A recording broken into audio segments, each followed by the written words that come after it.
আহ আহ আল্লাহ বলে, বান্দা ভুলে থাকো আর মনে থাকো, আমার কাছে আসতে হবে। ইলাইহি তুহশারুন, ভুলে থাকো আর মনে রাখো, আমার কাছে আসতে হবে, আসতেই হবে। কি মনে করছো? মনে নাই? মনে না হইলেও মরে যায়। মনে আছে তবুও মৃত্যু হবে। অট্টালিকায় তুমি, মৃত্যু হবে। কুড়ে ঘরে তুমি, মৃত্যু। তিন বেলা ঠিক মতো খানা চলতেছে, মৃত্যু হবে। ক্ষুধার্ত, তবুও মৃত্যু। সুস্থ কিংবা অসুস্থ, তোমাকে ফিরে আসতে হবে। অতএব ভাই, এই দুইটা আয়াত হয়ে গেল। এই দুই আয়াতের মূল বক্তব্য কি? আল্লাহ বলেন, বান্দা সৃষ্টি করলাম আমি, অঙ্গ প্রত্যঙ্গ দিলাম আমি, শরীর, স্বাস্থ্য, জীবন, যৌবন, চোখ, নাক, কান, হাত, পা, অঙ্গ প্রত্যঙ্গ আমি দিলাম। তোমার উচিত আমাকে স্মরণ করো, আমার কৃতজ্ঞতা আদায় করো। আর দ্বিতীয়ত বললেন, এই পৃথিবীর যত দূরে তুমি চলে যাও না কেন, আমার কাছে কিন্তু ফিরতে হবে। তাহলে একে তো আমাদের বর্তমান জীবন, আমাদের এই বেঁচে থাকার যত উপকরণ, এগুলা কে দিয়েছেন? আর দ্বিতীয়ত, আমরা যত আড়ালেই যাই না কেন, কার কাছে ফিরতে হবে? তাইলে এবার ফয়সালা করে চলে। তাইলে আল্লাহ তাআলা বলছেন, বান্দা এই দুই কথা মনে রেখো, সারা দেহ আমি দিলাম, এই পৃথিবীর যেখানেই তুমি আছো আমি পাঠাইছি, আমি রাখছি। হুয়াল্লাযী জাআলা লাকুমুল আরদা যালুলান, গোটা পৃথিবী আমি তোমাদের অধীনস্থ করেছি। ফামশু ফি মানাকিবিহা, আমার জমিনের যেখানে মনে চাই তুমি যাও, কোনো মানা নাই। ওয়াকুলু মির রিজকি, আমার রিজিক সব, যেখানেই খানা খাইতেছো ওগুলো আমার, যেখানেই বৃষ্টি হচ্ছে আমার, যেখানেই তোমার গায়ে বাতাস লাগতেছে বান্দা আমার, তুমি পৃথিবীর যেখানেই থেকে নিঃশ্বাস নিচ্ছ এটা আমার, আমার বান্দা আমার, সব আমার, নেও দিলাম তোমারে। শুধু মনে রেখো, ওয়া ইলাইহিন নুশুর, আমি আল্লাহর কাছে ফিরতে হবে। এই কথাটা যে কতবার কোরআন শরীফে আছে, একটু পর পরে কোরআন শরীফে এই কথাটা আছে, ওয়া ইলাইহি তুরজাউন ওয়া ইলাইহিল মাসির, ইলাইয়াল মাসির, ইলাল্লাহি মারজিউকুম জামিআ। এভাবে বারবার ফিরতে হবে, ফিরতে হবে, ফিরতে হবে, ফিরতে হবে, ফিরতে হবে। এই কথাটা একটু পর পর আল্লাহ মনে করাইছে, বান্দা থাকতে পারবা না, ফিরতে হবে। সেজদা দিতে দিতে, আল্লাহর ইবাদত করতে করতে আব্দুল কাদের জিলানী হলেও মরতে হবে, আর নাফরমানি করতে করতে ফেরাউন নমরুদ হলেও মরতে হবে। হবে কি না বলেন না? ফিরতে হবে, তোমাকে চলে যেতে হবে, অনুগত হোক আর অবাধ্য। মৃত্যু মুসারও হইছে, মৃত্যু ফেরাউনেরও হইছে, হইছে কি না বলেন? নমরুদেরও মৃত্যু হয়েছে, ইব্রাহিম আলাইহিস সালামেরও কি হয়েছে? আমাকে আপনাকে চলে যেতে হবে। রাত গভীরে এতটুকু কথাই মনে করেন, এতটুকুই মনে করেন। আল্লাহ বলেন, এবার শুনেন, ওয়ায়াকুলুনা মাতা হাদাল ওয়াদু ইন কুনতুম সাদিকিন। আল্লাহ বলে, প্রত্যেক পাপী নাফরমান বিদ্রুপ করে নবীদের সাথে, আল্লাহর কথার সাথে বিদ্রুপ করে।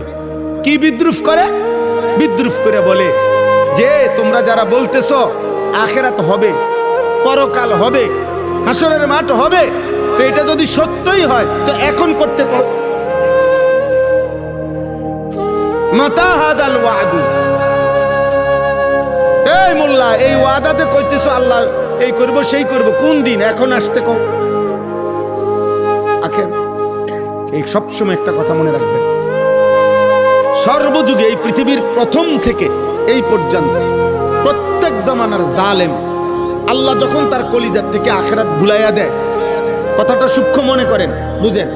প্রত্যেক জামানার প্রত্যেক যুগের জালেম যারা পাপী, আল্লাহ যখন তাদের দিল থেকে আখিরাত সরাইয়া দেয়, তখন তাদের অবস্থাটা এমন হয়, যতক্ষণ খোদাই আযাব ঠিক হুবহু তার মাথাত না ইয়ে পড়ে, ততক্ষণ আশেপাশের যদি সব ধ্বংস হয়, হে তবুও মনে করে আমি মরতাম না, আমার কিছু হইতো না,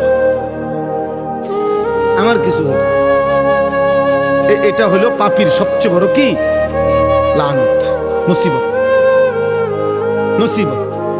অথচ এরা মক্কাবাসী, আরবের জনগোষ্ঠী, নবীজির জামানার, এরা জানতো নূহ আলাইহিস সালামের জাতির ঘটনা, এরা ধ্বংস হয়েছে, লূত আলাইহিসসালামের জাতি, শুআইব আলাইহিসসালামের জাতি, সালেহ আলাইহিসসালামের জাতি, কওমে আদ, কওমে সামুদ, কওমে লূত, ফেরাউন, নমরুদ, কারুন, হামান। সবচেয়ে আশ্চর্য কথা হলো জামাল ভাই, রাসূলুল্লাহ সাল্লাল্লাহু আলাইহি সাল্লামের জন্মের 55 দিন আগে, 55 দিন, কয়দিন মানে 50-এর 5, 55 দিন আগে আব্রাহা বাদশাকে আল্লাহ তাআলা হাতির বাহিনী সহ পুরা বাহিনীকে এই কাবাঘরের সামনে, এই মক্কাবাসীর সামনে আল্লাহ ধ্বংস করে দিছে। এটা তারা চোখে দেখছে, এটা সেদিনকার ঘটনা, সেই দিনকার ঘটনা এটা। এরপরও নবীজি যেদিন আখিরাতের কথা বলছে আর আল্লাহর আযাবের কথা বলছে, এই বেঈমানরা এরপরও বিদ্রুপ করে। কিরে তোরা না দেখলি এটা? বুঝেন নাই কথা? আবু জাহেল, আবু লাহাব এরা দেখছে না এটা? তো এরা বুঝতে চাইলো না কেন? এরা তো দেখছে তাদের চোখের সামনে যে আল্লাহর ঘরে আইসা ধ্বংস করতে আইসা এদের পরিণতিটা কি হয়েছে। এই জন্য বললাম জালেমের সবচেয়ে বড় এই যে তোমরা অনেক ছেলে আসো ভাই, এ পরিমাণ গুনাহ বেশি করে ফেলছো যে একটা মিনিট আর কোনোদিন নামাজের কথা তোমাদের মনে পড়ে না।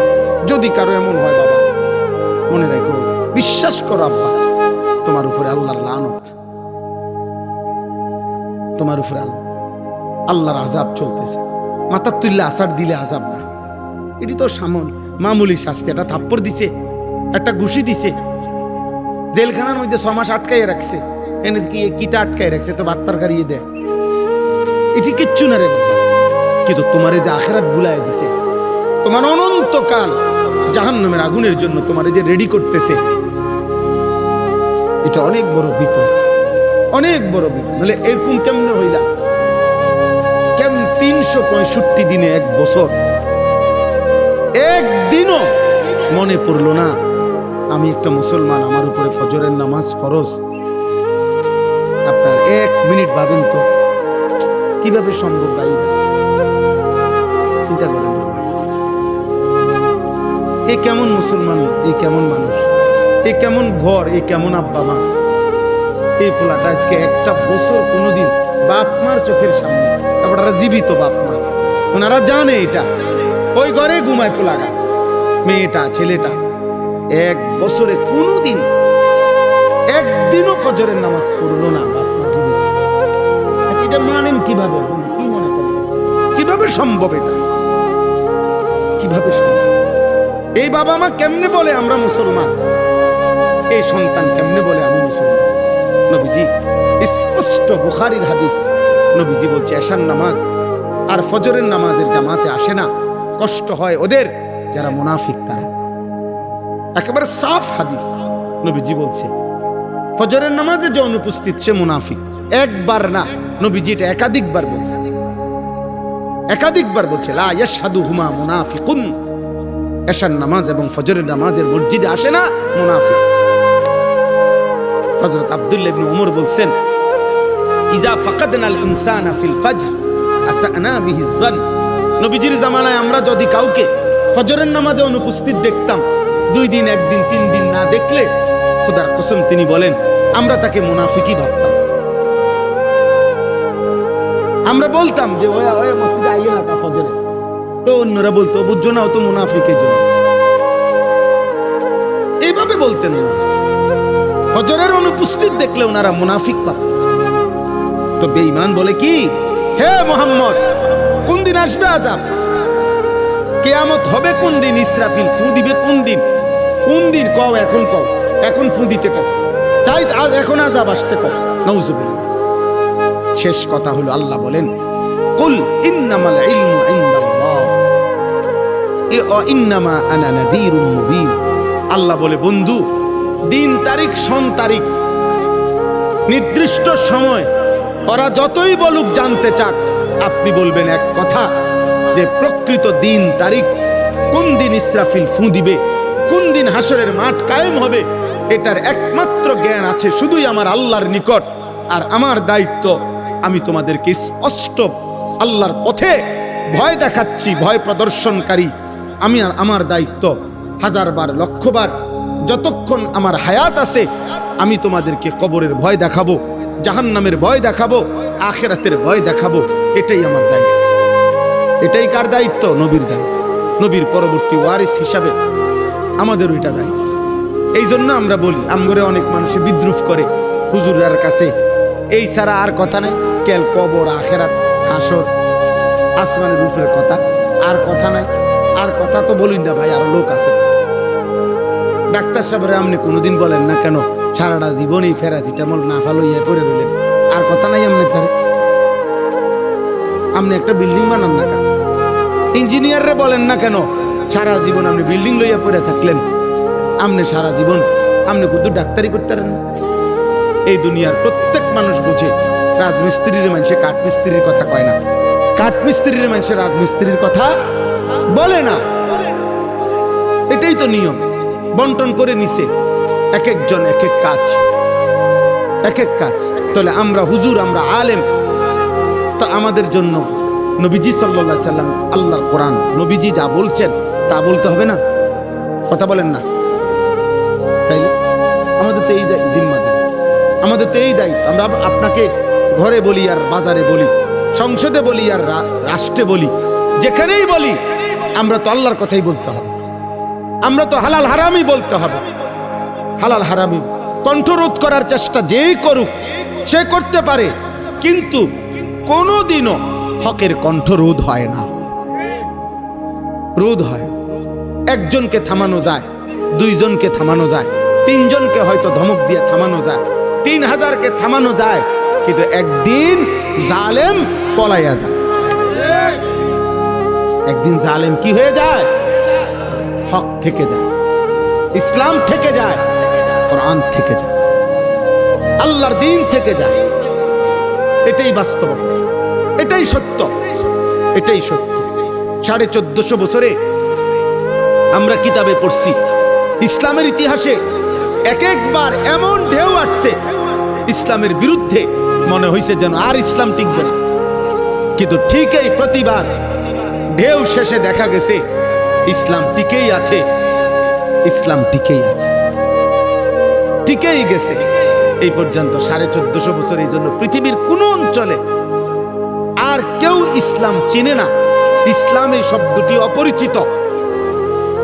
পৃথিবীর কোন জায়গায় এই পর্যন্ত এই 1450 বছরের ইতিহাসে এমন হয় নাই, হবেও না কোনো। কিন্তু পৃথিবীতে এমন ধর্ম আছে, পৃথিবীতে এমন মতবাদ ছিল। আপনাদেরকে এখন যদি বলি যে জরথুস্তের মতবাদ, মনুর মতবাদ, আপনারা এই নাম জমজমাট ছিল, হাজার হাজার কোটি কোটি মানুষ অনুসারী ছিল, এমন ধর্ম, এমন মতবাদ এই পৃথিবীতে ছিল।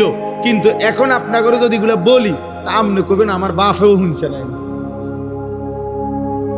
বুঝেন না কথাটা? নাই, নাম নিশানাও নাই।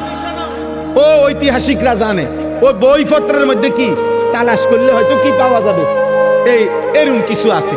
কিন্তু ইসলাম এই মাটিতে আল্লাহ তাআলা যেদিন থেকে নবীজির মাধ্যমে উদ্বোধন করে দিয়েছেন, আজ পর্যন্ত ইসলাম কোনোদিন অপরিচিত হয় নাই, ইসরাফিলের ফু পর্যন্ত হবেও না ইনশাআল্লাহ। এই জন্য মসজিদ থাকবে, মাদ্রাসা থাকবে, দ্বীন থাকবে, কোরআনের খেদমত থাকবে, কোরআনের খেদমত থাকবে।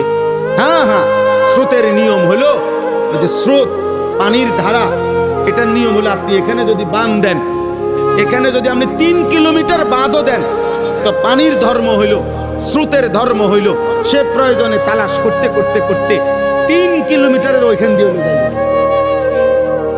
সে ওইখান দিয়ে যাবে, সে থামে না, সে তার পরবর্তী গন্তব্য ঠিকই খুঁজে নেয়। এই জন্য আল্লাহর কোরআন, রাসূলের সুন্নাহ, মসজিদ, মাদ্রাসা, দ্বীনি খেদমত পৃথিবীতে কোনো কালে বন্ধ ছিল না, কোনো কালে বন্ধ হবেও না ইনশাআল্লাহ। ইনশাআল্লাহ, ইনশাআল্লাহ, ইনশাআল্লাহ দ্বীন থাকবে, দ্বীন থাকবে। এত পরিমাণ ষড়যন্ত্র নাস্তিক, মুরতাদ, ইসলাম বিরোধীদের, এরপরেও আলহামদুলিল্লাহ আমরা প্রতিদিন হিসাব করি, লক্ষ্য করছি আলহামদুলিল্লাহ, শুধু আমাদের এই বাংলাদেশে এই মুহূর্তেও গত 10 বছরে, গত 20 বছরে আপনার এখন আইসা পরিস্থিতি এমন যে ষড়যন্ত্র চতুর্দিকে। কিন্তু আপনি লক্ষ্য করেন, জেনারেল শিক্ষিত, কলেজ, ইউনিভার্সিটিতে এবং জেনারেল শিক্ষিতদের মধ্যে নিশ্চিত দাড়ি রাখা মানুষের সংখ্যা আগের চাইতে 100 গুণ বেশি বেড়ে গেছে। হিজাব পরা, বোরখা পরা বোরখা পরা নারীর সংখ্যা বাংলাদেশের শুধু কওমি মহিলা মাদ্রাসা না, আলহামদুলিল্লাহ কলেজ ইউনিভার্সিটিতেও একেবারে চোখে পড়ার মতো উল্লেখযোগ্য সংখ্যক হিজাবওয়ালি নারী আলহামদুলিল্লাহ বেড়ে গেছে। যেন দোস্ত তোমরা কমে যাবা, এই চরিত্রহীন তোমরা যারা, তোমরা পৃথিবীতে টিকতা না, এটা মনে রাখো। আমি লিখে দিলাম আব্বা, এই নারী ছবি, অশ্লীল দৃশ্য, ফেসবুক, ইউটিউব, মোবাইলের অসত্য, তোমার মতো জন্তু জানোয়ারের আখলাক, এই আখলাকওয়ালা মানুষ পৃথিবীর থেকে নিশ্চিহ্ন হবে, ইমানদার টিকে থাকবে ইনশাআল্লাহ। এটা মনে রাখো। আমি বললাম একদিন আফসোস করো, 30 বছর পরে দেখবা লম্বা হায়াত শেষ, জীবনের কোনো অর্জন নাই, জীবনের কোনো কি নাই অর্জন, জীবনের কোনো অর্জন নাই রে আব্বা। আল্লাহ আমাদেরকে হেফাজত করেন, আল্লাহ আমাদের বিবেক দান করেন। চলেন আমরা নিয়ত করি ইনশাআল্লাহ আমরা আল্লাহর ইবাদত করব। বলেন ইনশাআল্লাহ 5 ওয়াক্ত নামাজ পড়বো ইনশাআল্লাহ। কোরআন কারীমের মধ্যে আছে প্রত্যেক জাহান্নামী কিয়ামতে ফেরেশতাদের কাছে আফসোস করে বলবে, 2টি ভুলের কারণে আমি জাহান্নামী নিজে বলবে, 1 আমি মনোযোগ দিয়ে আল্লাহর কথা শুনি নাই, 2 শুনবার পরে সেই কথাগুলো নিয়ে আমি ভাবি নাই। যদি আমি একটু ভাবতাম কি করা যায়, কেমনি করা যায়, তাহলে আমি পারতাম। নাফরমান সেদিন বলবে, এখন মনে হইতেছে ইজি, এটা সহজ বিষয় ছিল। দুপুর 1টা বাজে দুপুরের আজান হয়েছে, 4:30 বাজে আসর আজান হয়েছে, 3.5 ঘন্টা আমি অনায়াসেই 10 রাকাত নামাজ পড়তে পারি। এটা সহজ ব্যাপার ছিল, ইচ্ছা করেই সোয়া 1 ঘন্টা ফজরের নামাজের ওয়াক্ত ছিল, আমি অনায়াসেই 4 রাকাত নামাজ পড়তে পারি। বিষয়টা নিয়ে আমি আমার দিলে জায়গা নেই, ফলে আজকে আমি জানি গুনাহ ছাড়তে পারতাম।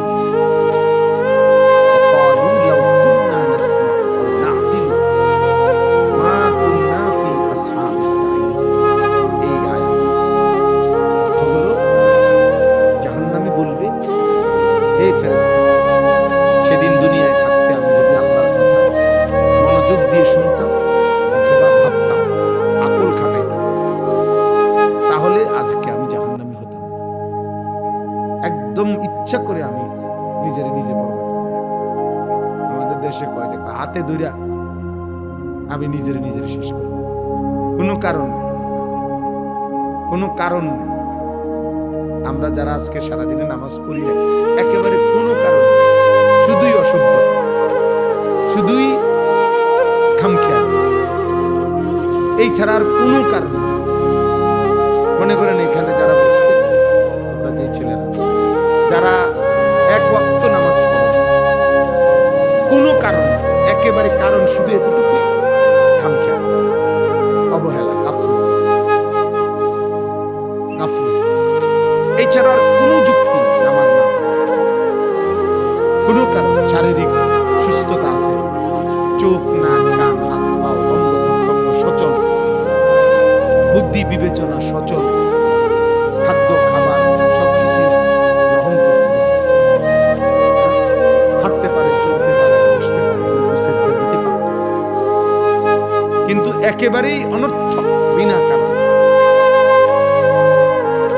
নামাজটুকু। অথচ আমরা কথার কথা আলহামদুলিল্লাহ বুঝার জন্য বলতেছি, সারাদিনে আমরা বিবি, বাচ্চা, সংসার, বাজার, মাদ্রাসা, মাহফিল, অনেক মানুষের সাথে কথাবার্তা, যোগাযোগ, আরো একজন বড় বুজুর্গের নিজেও বয়ান করছি, আজকে আবার আরেকজন বড় বুজুর্গের আমাদের খতিব আজম আল্লামা নুরুল ইসলাম উলিপুরি দামাত বারাকাতুহুর বয়ান শুনে আসছি, হযরতের সাথে খানা খাইয়ে আসছি। তো অনেক মানুষের সাথে কথা বলছি, বাসায় বাচ্চার সাথে অনেকক্ষণ কথাবার্তা বলছি, দুপুরের খানা বাসায় খাইছি, কিন্তু মাদ্রাসায় গেছি, আমরা সময় মাদ্রাসায় মিটিং করছি। আলহামদুলিল্লাহ ফজর থেকে নিয়ে আসা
কোনো কারণ নেই, এমনি আর কি, পড়লা না। কি লেগে পড়লা না? পড়লা না, কোনো কারণ এই জন্য বললাম প্রত্যেক জাহান্নামী সেদিন আমি ইজিলি পারতাম, আমি অনায়াসেই পারতাম, বেশি বোকা নিজের হাতে নিজের শেষ করে ইয়াউমা ইয়াআদ্দু যালিমু আলা ইয়াদাইহি। আল্লাহ বলে পাপী সেদিন নিজের আঙ্গুল এরকম দাঁত দিয়ে নিজে কামড়ায় আফসোস করে। নিজের আঙ্গুল নিজে কামড়ায় এরকম ছিঁড়া ফেলতে চায়।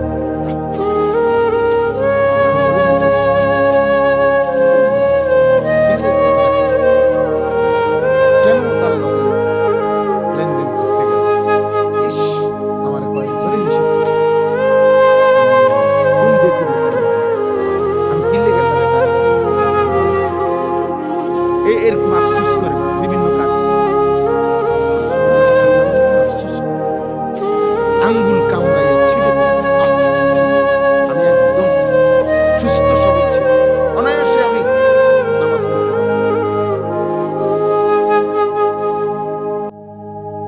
এই জন্য ভাইয়া এই উপলব্ধিটুকু অনেক বড় নিয়ামত। আপনি দেখেন জামাল ভাই, দেখেন বেনামাজি কি, আপনি দেখেন আমরা এখানে যারা বছর নজওয়ান সিংহভাগ চেহারা দেখলে বেয়াদবের চেহারা দেখলে, অসভ্যের চেহারা দেখলে, হাইওয়ানের চেহারা দেখলে রাগ করে চলে যাও, অসুবিধা নাই। আমি যে বললাম না, আমি তো জনপ্রিয়তা আছে, তুমি বলো না বলে বললাম, আমি কথা বললাম না, আমি আছে আমি মতো করে ধীরে করলাম না।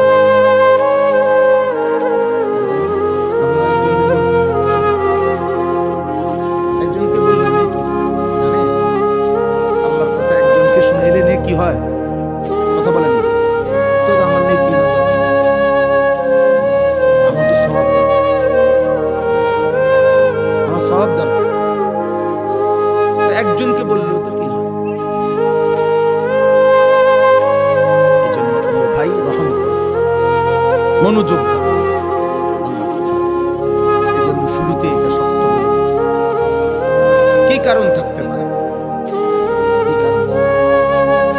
সুস্থ স্বাভাবিক মানুষ কতক্ষণ কটু বলে? একজন স্বাভাবিক মানুষ, বুদ্ধি বিবেক সম্পন্ন মানুষ কতক্ষণ আড্ডা দেয়? একজন বিবেকবান মানুষ কতক্ষণ মোবাইল টিপে?